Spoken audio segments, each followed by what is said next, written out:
Olá galerinha, Pinceladas do Saber, estamos aqui para mais uma videoaula. Espero que vocês gostem. Não deixe de curtir o nosso canal, não deixe de ir até a nossa página do Pinceladas do Saber, curtir a nossa página, acompanhar os nossos textos, se inscreva aqui no canal, porque isso é muito importante para que nós venhamos continuar o nosso trabalho aqui nesse vlog do YouTube. Agora, o autor que eu gostaria de comentar hoje nasceu em 1928, ele é um historiador norte-americano, é um cara que se apresenta como um grande teórico da história na atualidade, na história contemporânea, e é importantíssimo que todo aluno de história, todas as pessoas que se interessem pela filosofia da história, leia ele. Ele é autor de um livro muito famoso que se chama Meta-História. O nome dele é Wyden Wright, ele dá aula em Stanford. É um cara interessante aí de nós estudarmos. Atualmente eu não consegui essa informação, mas se ele ainda se encontra vivo, ele deve estar aproximadamente com 89 anos. Então, vamos lá, sem mais delongas. 89 anos, 1928, 2008. Vai dar 80 anos com mais 8, é isso mesmo, 89 anos aproximadamente. Então, vamos lá. O que eu gostaria de comentar antes é que eu estou tirando o texto de Wyden Wright dessa coleção aqui, ó, Nova História em Perspectiva, volume número 1, organizado pelo historiador Fernando Novaes e o Rogério da Silva. É um livro interessante aí que eu não conhecia e peguei para conhecer alguns artigos, alguns textos que eles trazem.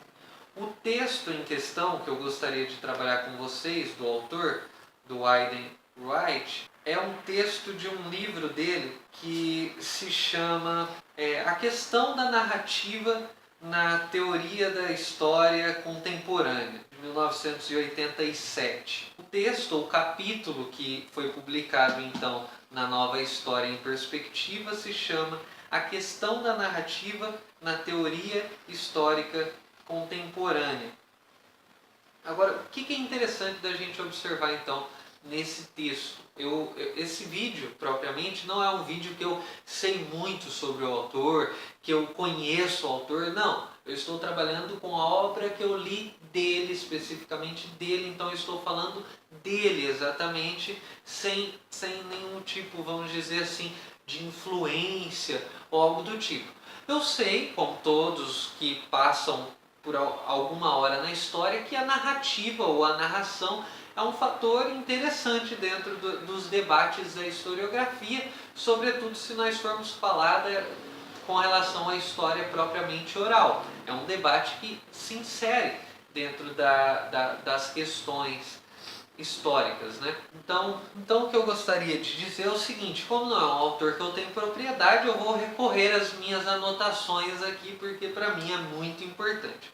A questão é a seguinte: uma narrativa histórica. O termo, se nós fôssemos ser muito específicos em relação aos termos, narração e história, ou narrativa e história, é uma mesma coisa. Porque não existe, não que seja uma mesma coisa, acho que eu falei errado, mas falar de uma é falar da outra. O que eu quero dizer é o seguinte, é que toda história ela é uma forma de narração. Toda história ela é narração, ela é uma narrativa, entende? De eventos, de fatos, de acontecimentos, de estruturas, de conjunturas, elas são narrativas. Então, seria uma redundância dizer narrativa histórica, porque toda história é uma narrativa.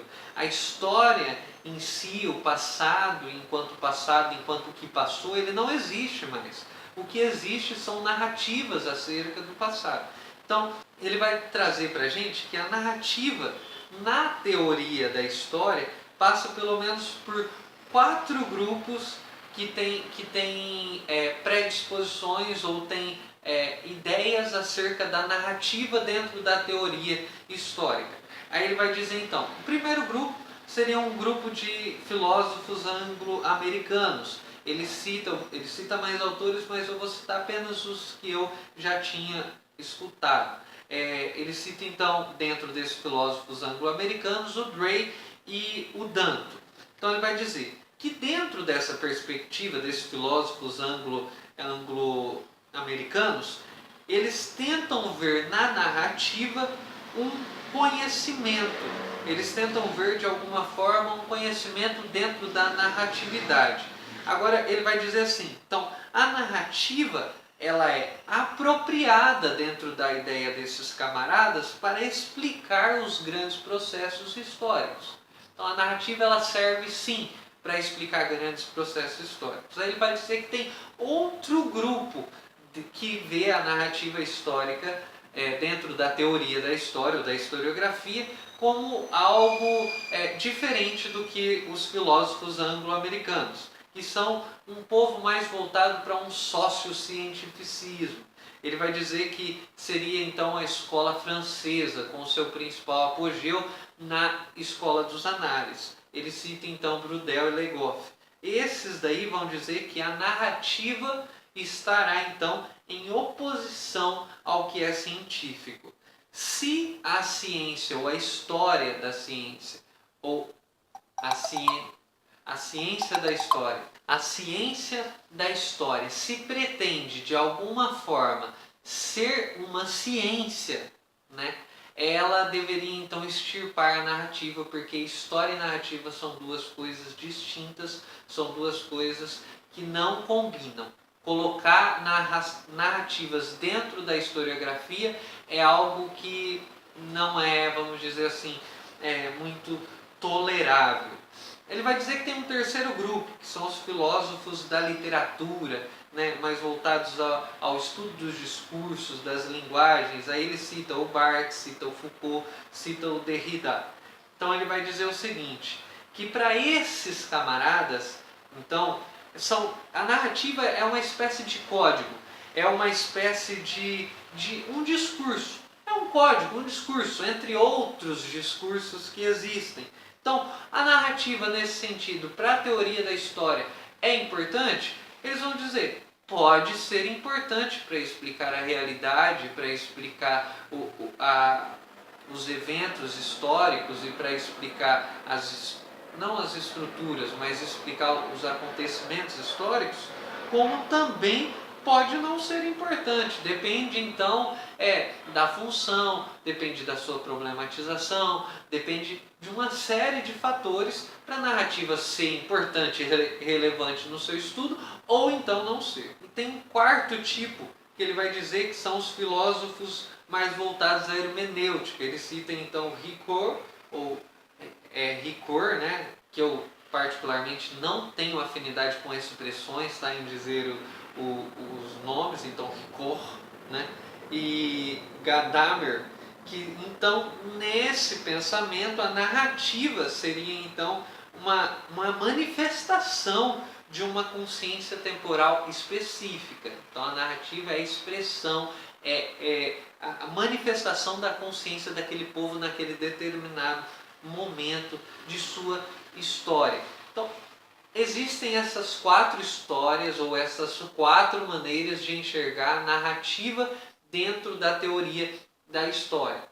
Ele vai citar um quinto grupo lá, mas que ele mesmo diz que não é tão importante assim. Agora, o que eu gostaria de ler para a gente encerrar essa pequena pincelada sobre Weidenreich, pequeniníssima pincelada. Eu gostaria de ler então a refutação do Braudel em relação à narrativa. Ele diz assim, a história narrativa tão cara ao coração de Ranke nos oferece um brilho que não ilumina fatos, mas nenhuma humanidade. Note-se que essa história narrativa sempre diz relatar as coisas do jeito como aconteceram. A seu modo dissimulado, no entanto, a história narrativa consiste de uma interpretação, uma autêntica filosofia da história. Para os historiadores narrativos, a vida dos homens é dominada por acidentes dramáticos, pelas ações daqueles seres excepcionais que ocasionalmente emergem e que muitas vezes são os senhores de seus próprios destinos e ainda mais dos nossos.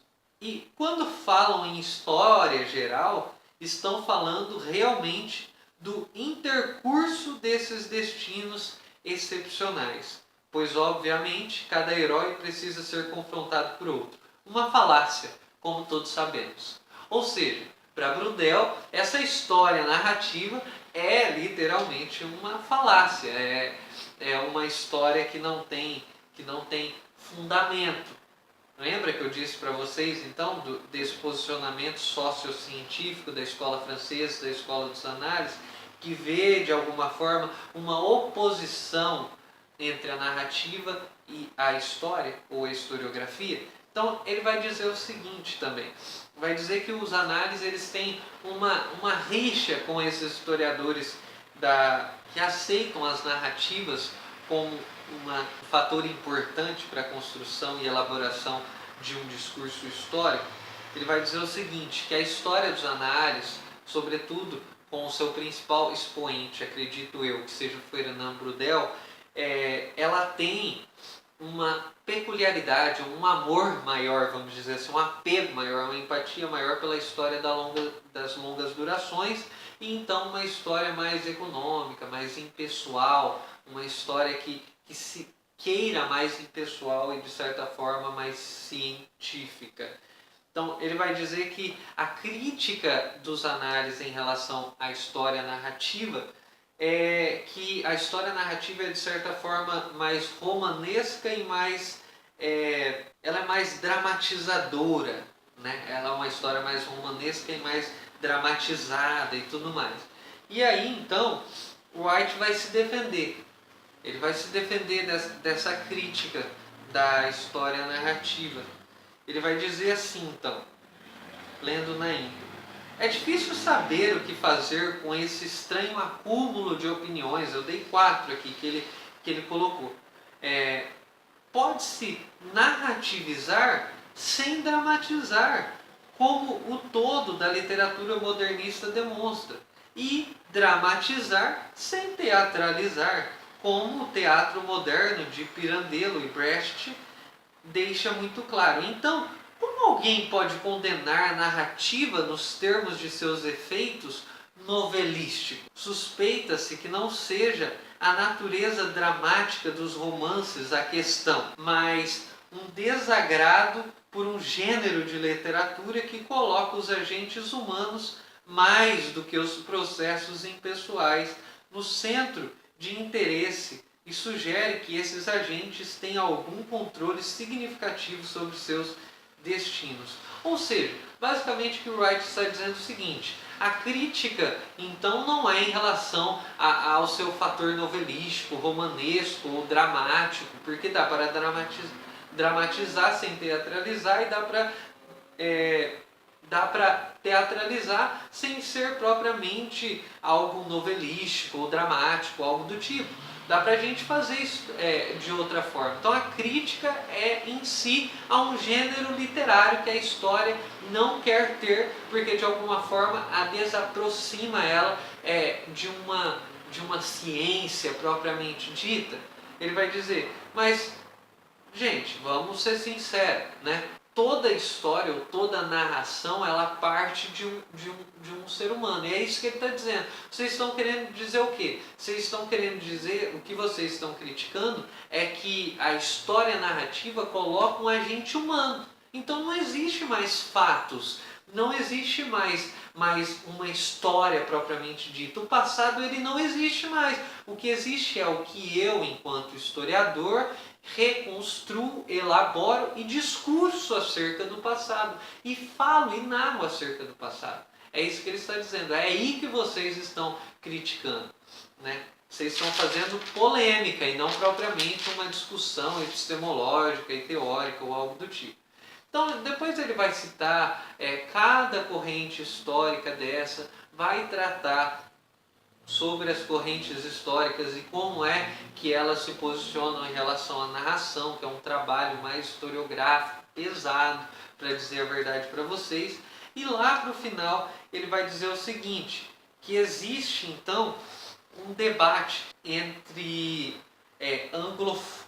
anglófono, né? Ele vai dizer o seguinte, que se contrapõe a narrativa com a historiografia levantada por Hegel e Marx. Então, o que acontece? Dentro desse debate anglófono, o que funciona é o seguinte, a narrativa ela é uma espécie de antídoto contra essas histórias. Isso que essas histórias foram fundamentalmente embasadas, ou, segundo Wright, tá, gente? Foi de alguma forma sustentação ou produziu os discursos totalitários.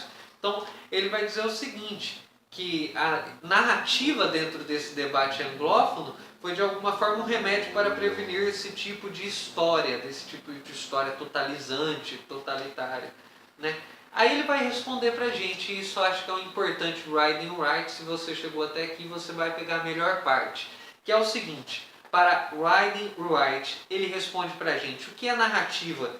A narrativa para ele é um modo de discurso, é uma maneira de falar, ou seja, a narrativa é produto produzido pela adoção desse tipo de discurso. Ou seja, a narrativa é um modo de discurso, ela é uma maneira de falar, mas ela também é produto desse modo de discurso. Ela é produção e é produto ao mesmo tempo, se nós formos pensar dessa forma. Então, a narrativa, né, a gente pode levantar outra questão.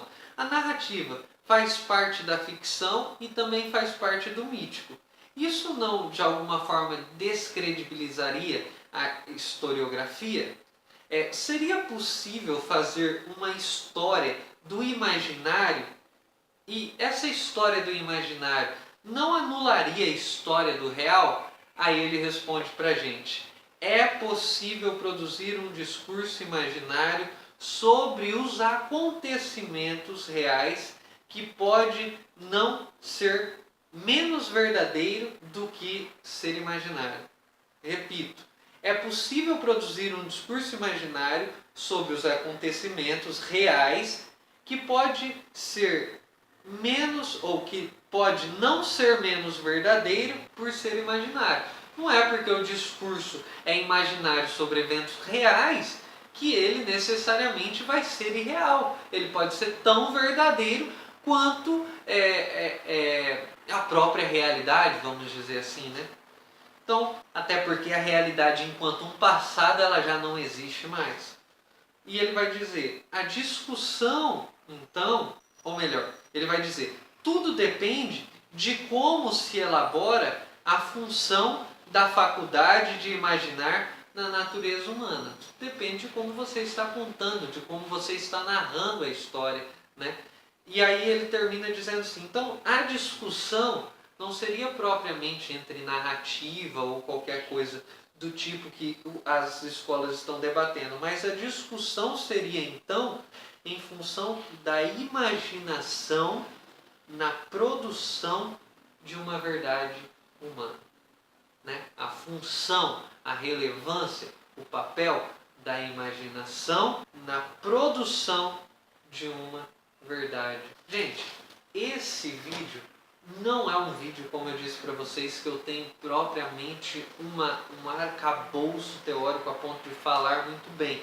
Então é apenas uma pincelada mesmo, é apenas uma tentativa da gente começar a pensar outros autores, já que nós estamos tão presos enquanto uma historiografia nas escolas alemãs, na escola francesa principalmente, está arraigado o nosso pensamento com os análises, as pessoas falam de Foucault, né? E a gente se esquece muito que existem caras produzindo atualmente, e isso é importante para o debate histórico. Eu agradeço que vocês tenham assistido e até o próximo Pincelada do Saber. Espero ter ajudado e é hora de dar tchau.